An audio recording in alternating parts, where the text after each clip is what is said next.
Stamford 911, where's your emergency? This is Sandy. 231 Rock River Road. What's the problem? Send the police. What's the problem there? The chimp killed my friend. What's the problem with your friend? Oh, please. What's the problem with your friend? I need to know. Send the police up with a gun. With a gun. Hurry Who up. has the gun? Please hurry up. He's killing my girlfriend.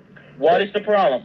He's killing my friend. Who's killing your friend? My chimpanzee. Oh, your chimpanzee is killing your friend. He ripped her apart. Hurry up. With a gun. Hurry up, please.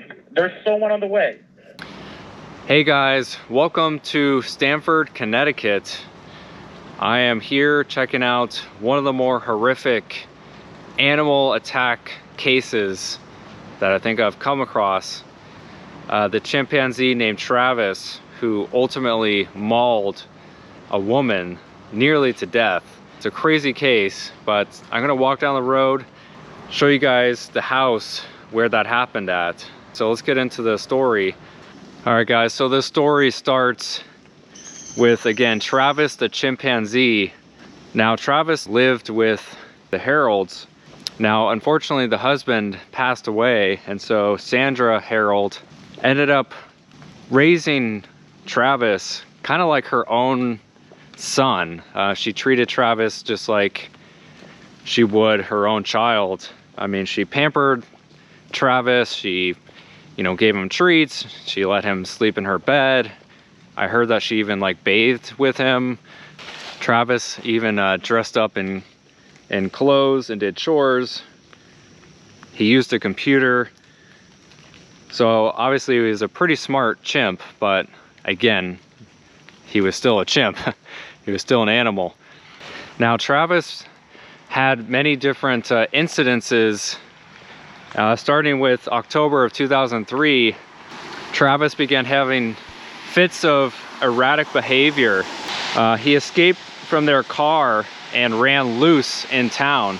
And that particular incident triggered Connecticut to put a new law in place that said that people should not own any primates that are over 50 pounds. However, the Harolds were exempt essentially from that law. They had Travis for so long. Now, Sandra Harold was incredibly good friends with a lady named Charla Nash. And Charla was a very frequent visitor to the Harold's household. Now, on February 16th, 2009, Travis again was acting erratic, and he took Sandra's car keys away and ran out the door. And because of this, Sandra, of course, didn't have anyone anymore. Her husband, Jerome, died, so she called her best friend, Charla, to come over to, of course, try to help get the keys back. In an attempt to lure Travis back to the house, Charla held out his favorite toy, which was a Tickle Me Elmo doll. However, Charla was driving a different car than normal.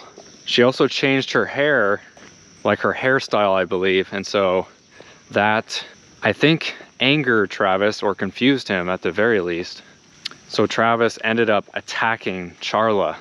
Of course, Sandra attempted to intervene by hitting Travis with a shovel and even stabbing the chimp in the back, but it didn't work. But by this point, Charla had been severely disfigured. Now, Travis had broken nearly all the bones in Charla's face. He torn away her eyelids, nose, jaw, lips, and most of her scalp, and rendered her blind essentially, and fully removed one of her hands and most of the other. Of course, Sandra called 911. Paramedics, police, everyone shows up to the house. They attempt to get Travis back into a police car, but the door was locked. Now Travis, of course, at this point was scared, injured, and enraged. Obviously he had been hit with a shovel, he had been stabbed in the back, So obviously he was not happy whatsoever.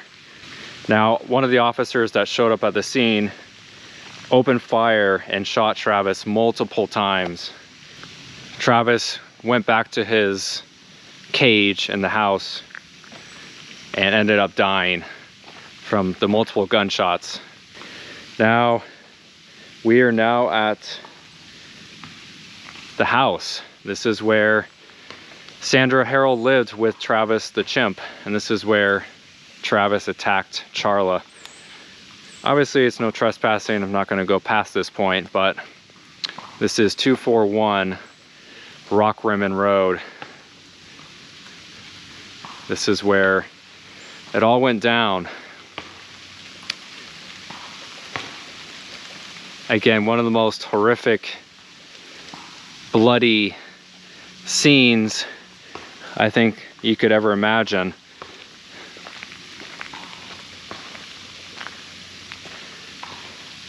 Now, of course, Charla was taken to the hospital. She was nearly dead. I mean, she had so many injuries. It was, again, incredibly horrific, gruesome. Now, Charla did survive, but she needed so many surgeries, including a face transplant, etc. She needed significant reconstructive surgery. Apparently, Sandra had been giving Travis Xanax from time to time, I guess to help him with different ailments or pain that he had. And most likely, Xanax fueled his aggression. Sandra ended up dying about a year after the tragic event. I mean, I think part of me agrees to that. Like, chimpanzees are meant to be in the wild. Sandra should not have given Travis Xanax. That is a very potent drug. Again, let me know what your thoughts are on this whole thing in the comments down below. But anyway, I have a few more cases here in Connecticut, and then I gotta head out of here. I'm flying to a new state, so I'll see you guys on the next video. We'll see you guys soon.